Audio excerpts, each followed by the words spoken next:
आज अपमान यादव समाज का हुआ है, आज अपमान उन धर्म के ठेकेदारों का हुआ है, प्रधानमंत्री का हुआ है, मुख्यमंत्री का हुआ है, जो कहते थे एक रहोगे सेफ रहोगे, एक रहोगे नेक रहोगे। क्या यादव समाज हिंदू धर्म में नहीं आता है? क्या यादव समाज सनातनी धर्म नहीं होता है? कौन से ठेकेदार हैं ये जो केवल बोलते हैं कि हम भगवत गीता पढ़ सकते हैं? किसने बताया आपको? नमस्कार दोस्तों, the news guide YouTube channel पर आपका स्वागत है। एक तरफ देश में ये बात कही जाती है कि इस देश में जातिवाद खत्म हो चुका है, सभी जातियां समान हैं। पहलगाम में जिस तरीके से आतंकी हमला हुआ था उसके बाद बीजेपी ने ट्वीट किया था, धर्म पूछा जाति नहीं। अभी हाल ही में इटावा में एक ऐसी घटना घटी है जहाँ पर एक यादव जाति के कथावाचक को कुछ लोगों ने इसलिए पीटा और उसका सर मुड़वा दिया क्योंकि उसकी जाति यादव थी। तो इसी के लेकर हम लोगों से बात करेंगे। उसकी नाक रगड़वाई गई, उसे मूत्र से नहलाया गया। तो इसी को लेकर बात करेंगे कि आम लोगों में क्या चर्चा है, कैसे देखते हैं इस घटना को। एक तरफ तो बात होती है कि धर्म, जब पहलगाम घटना होती है वो कहते हैं धर्म पूछा जाति नहीं, अब जाति पूछकर इस तरीके की हरकतें की जा रही हैं। देखिए, पहले तो जय यादव जय माधव। आज जो ये घटना इटावा में घटी है उसके लिए यादव समाज एक साथ खड़ा, अगर नहीं खड़ा होता है तो नपुंसक है। ये केवल यादव समाज की सुनिए बात सुनिए पहले मानवर, मैं यादव हूँ, मुझे ठेस लगी है, मैं अपमानित हुआ हूँ। अगर उनको इस कह के हटाया जाता कि आप लोग कथा नहीं पढ़ सकते हैं, उन्हें चुपचाप निकाल दिया जाता तो मुझे बुरा न लगता। आपको वहाँ पंचायत की गई है कि यादव समाज होकर कैसे भागवत गीता कर सकता है, तो यादव नाम लिया गया है। जिस तरीके से आतंकवादी घटना पहलगाम में हुई थी, उनकी धर्म पूछ के मारा गया था, ऐसे ही ये इटावा की आतंकवादी घटना है। ये सार्वजनिक घटना नहीं है, ये आतंकवादी घटना है। जानबूझकर पंचायत कर एक समाज को अपमानित करना घटना है ये, वो आतंकवादी हैं। लेकिन हाँ, मैं आपको बता दूं, जिस दिन यादव की लाठी चलेगी वो तेल पिला के रखता है। यादव की लाठी के आगे कोई रुक नहीं पाया है, कितने भी आए हों। यादव समाज जिस दिन एक हो गया वो बोलने के काबिल नहीं रहेंगे। आज अपमान यादव समाज का हुआ है, आज अपमान उन धर्म के ठेकेदारों का हुआ है, प्रधानमंत्री का हुआ है, मुख्यमंत्री का हुआ है, जो कहते थे एक रहोगे सेफ रहोगे, एक रहोगे नेक रहोगे। क्या यादव समाज हिंदू धर्म में नहीं आता है? क्या यादव समाज सनातनी धर्म नहीं होता है? कौन से ठेकेदार हैं ये जो केवल बोलते हैं कि हम भगवत गीता पढ़ सकते हैं? किसने बताया आपको? इटावा की जो घटना घटी है, यादव कथावाचक को इसलिए उनका सर मुड़वा दिया गया, उनका नाक रगड़वाई कि उनकी जाति यादव थी और वो कथा कर रहे थे। कैसे देखते हैं इस घटना को? देखो, ये सब घटना तो निंदनीय है, पर एक बात जरूर है कि शास्त्र का ज्ञान अगर उस पर में तुम बैठोगे और तुम्हारे नॉलेज नहीं है, भस्म हो जाओगे। तुम ऐसे काम करते क्यों हो? कैसे काम? मैं जिस तरह के कथावाचक, कथा बचने का किसके पास, जिसके पास योग्यता होती है। यादव के पास योग्यता नहीं है? योग्यता होते हैं जो नाच नचाने वाले। तो जो आज जो अखिलेश यादव उसको बुला के सम्मानित करते हैं, पहले अपने गिरबान में झांक के देख, जब सत्ता मिलती है तो सफाई में डांस कराते हैं वो। तो आप ये कहना चाह रहे हो जो कथावाचक था वो योग्य नहीं था? मैं क्या कर रहा हूँ, योग्यता की बात नहीं, योग्यता अलग चीज होती है, लेकिन कथा बचने का, हर चीज का, शास्त्र का ज्ञान जिसके पास होता है वो है उसके पास होता है। जिसके पास होता है वो बाँच रहा है।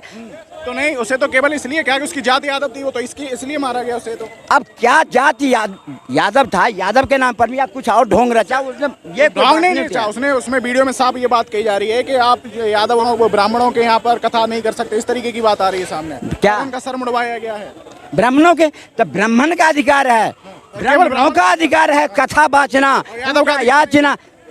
यादव का काम, यादव कौन सी काम करा आज तक, कौन सी कथा बाचा है, कौन से उन्हें करा? लोग जो कहते हैं कि हम यदुवंशी हैं, कृष्ण के यदुवंशी हैं, यदुवंशी। अगर यदुवंशी होते तो आज राम मंदिर पर जो कार सेवकों पर में बंदूक चलाते वो धर्म के ज्ञान कहता है वो। तो क्या बात करते हैं? कथावाचक की बात कही है, वो कथावाचक के साथ सही हुआ कि गलत हुआ? तो कथा तो हर समुदाय के लोग अपने में बांटते हैं, बांटने कौन मना करता है, लेकिन वो कथा घटना गलत है कि सही? आप क्या मैं उस घटना का मैं निंदा करता हूँ कि ये नहीं होनी चाहिए समाज के अंदर में। सबको अपना अपना अधिकार है, अपना अपना राइट है, अपने क्षेत्र में जाके बात करें, लेकिन इसको नहीं कहते हैं, लेकिन अधिक उसको तूल देना, ये मैं समझता नहीं का। वो ये कह रहे हैं कि जो जिनके पास योग्यता है वही कथा करेंगे। देखिए, ये जात से ठाकुर हैं, मैं बता दूं, ये ठाकुर हैं, इनको मिर्ची लगी हुई है कि यादव समाज आगे बढ़ रहा है। आज हिंदुस्तान के कोने कोने पर जितने भी अच्छे यादव बैठे हैं, जितने अच्छे यादव ऊंचे पद पर हैं वो यादव हैं। आज हिंदुस्तान के हर कोने पर यादव बैठा हुआ है, चाहे सूर्य कुमार यादव हो, चाहे अखिलेश यादव हो, चाहे लालू यादव, चाहे मुलायम सिंह। ये राजनीति में ले जा रहे हैं। राजनीति करनी है तो खुलेआम आके करो हमसे, तुम्हें बता देंगे कितने हमने छक्के तुम्हारे छुड़ाए हैं। कभी भी तुम पीछे नहीं आए हो, कभी भी यादव से आगे नहीं निकले हो।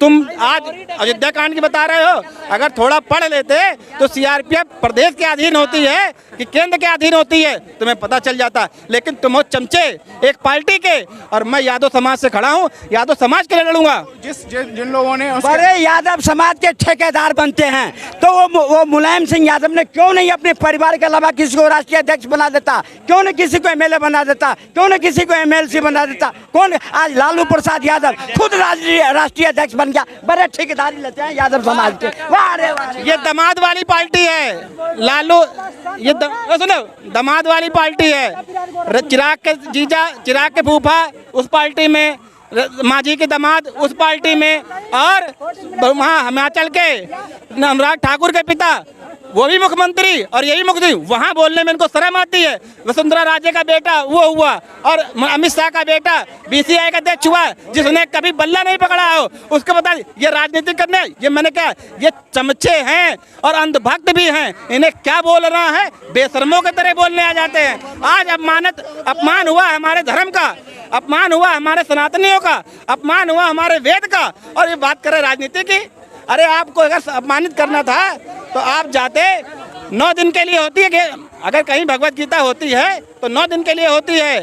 सनातन धर्म में 9 दिन के लिए होती है, और आपने 2 दिन के लिए खंडित कर दिया इसको। बताइए कैसे हिंदू हैं, ये दोगले हिंदू हैं। ये चमचे क्या जाने, जिंदगी भर चमचागिरी कांग्रेस पार्टी ने इंदिरा गांधी को, जवाहरलाल नेहरू को, अब आ गया उसके नाती कौन है उसका भांजा, करते रहो। जिस तरह मुलायम सिंह के करे, अखिलेश के करे, आने वाला टाइम में अखिलेश के बेटा की करो। हम कौन से मना कर रहे हैं? जिस तरीके से पूरे देश में ये बात कही जाती है कि जातिगत समानता होगी, लेकिन ऐसी घटनाएं कुछ ना कुछ हमेशा निकल के आती रहती हैं। घोड़ी से उतारा जा रहा है। दिक्कत यही है कि आज संविधान के तहत बाबा भीमराव अम्बेडकर ने जो हमें ओबीसी या एससी अच्छी को सम्मान दिया है, फर्श से उठाकर अर्थ तक बैठा दिया है, बराबर का दर्जा दिया है।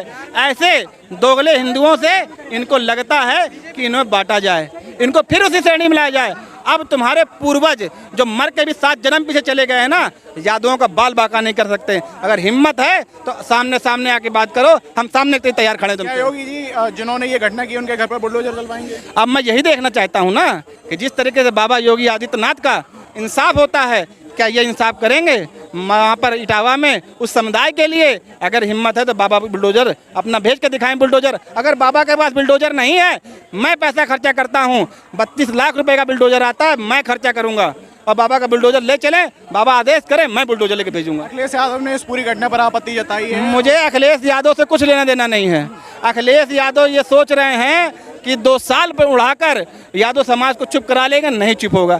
आने वाले समय में अखिलेश यादव का विरोध होगा। मैं यादव होने के नाते अखिलेश यादव का विरोध करता हूं कि वो चुपचाप बैठे एसी में इस अपमान को सह रहे हैं और 2 साल उठाकर चुप रहने की कोशिश कर रहे हैं। क्या इस तरीके की जो अभी बात कह के गए चाचा कि कुछ लोगों को ही अधिकार है कथा वाचने का, जिनको ज्ञान है, तो इस तरीके संविधान, ये देश संविधान पे चल रहा है, मनुवादी पे नहीं चल रहा है। ये मनुवादी लोग हैं, ये मनुवादी लोग हैं, इस्मतवादी लोग हैं। ये संविधान से देश चलता है और संविधान में बराबर का दर्जा दिया गया है। जो हिंदुस्तान का नागरिक है उसे बराबर का दर्जा दिया गया, वो सब कुछ कर सकता है। आप देख सकते हैं हमारे राष्ट्रपति किस समुदाय से आते हैं, हमारे प्रधानमंत्री किस समुदाय से आते हैं। तो यहाँ कभी भी किसी समुदाय के लिए कोई विशेष वर्ग नहीं बनाया गया है। तो जब इसके लिए नहीं बना हुआ है तो हमारा धर्म, हमारी गीता, हमारा वेद पढ़ने के लिए क्यों ऑब्जेक्शन करते हैं? ये धर्म के ठेकेदार, ये दलाल हैं, इनका धंधा था, ये इनके धंधे पे लात पड़ रही थी, इसलिए रोने लगे हैं। मेन स्ट्रीम मीडिया पर ये बिल्कुल चर्चा नहीं हो रही। ये गोदी मीडिया, फिर ये बिकाऊ मीडिया, ये सरकारी मीडिया, इनकी हिम्मत नहीं है ये दिखा दे। 200 न्यूज दिखाते हैं, क्लिप दिखाते हैं 200 लेकिन एक बार मैं पूरी चैनल देख डाला हूँ, जितने भी आते हैं, एक की भी हिम्मत नहीं है जो अपने चैनल पे दिखा दे कि इटावा के साथ ये गलत हुआ है या उड़ीसा में एक समुदाय को घुटनों के बल चढ़ा के घास खिलाई गई है। किसी की हिम्मत नहीं है। ये बिकाऊ मीडिया है। आज आने वाले वक्त में जिस दिन सत्ता पलटी, इनके पिछवाड़े पे ऐसी लात पड़ेगी कि खाने को भूखे को मर जाएंगे। ये कैसे देखते हैं इस घटना को जो इटावा में घटी है? भैया मैं तो एक ही चीज़ जानता हूँ, मैं भी हिंदू हूँ और मैं भी ऊंचे जाति में मेरा गिनती है, मैं कायस्थ हूँ। मैं कैसे देख रहे हो जो जिस तरीके मेरे कहने का मतलब ये है कि एक वाल्मीकि रामायण का तो आप भी सुने होंगे। वाल्मीकि को किस जाति के थे, और उस रामायण को ये पंडित जो यह बोल रहे हैं, जो ऐसा पाप किया है उससे पूछा जाए और उसको उसी तरह से सजा दिया जाए। जिन लोगों ने ऐसी गलती किया उनको वैसी सजा मिलनी चाहिए पूरे समाज के अंदर। कहीं ना कहीं आपने लोगों की राय सुनी कि किस तरीके से लोग कह रहे हैं कि ये घटना जो है बहुत ही निंदनीय है और उनको कड़ी से कड़ी सजा मिलनी चाहिए। धन्यवाद।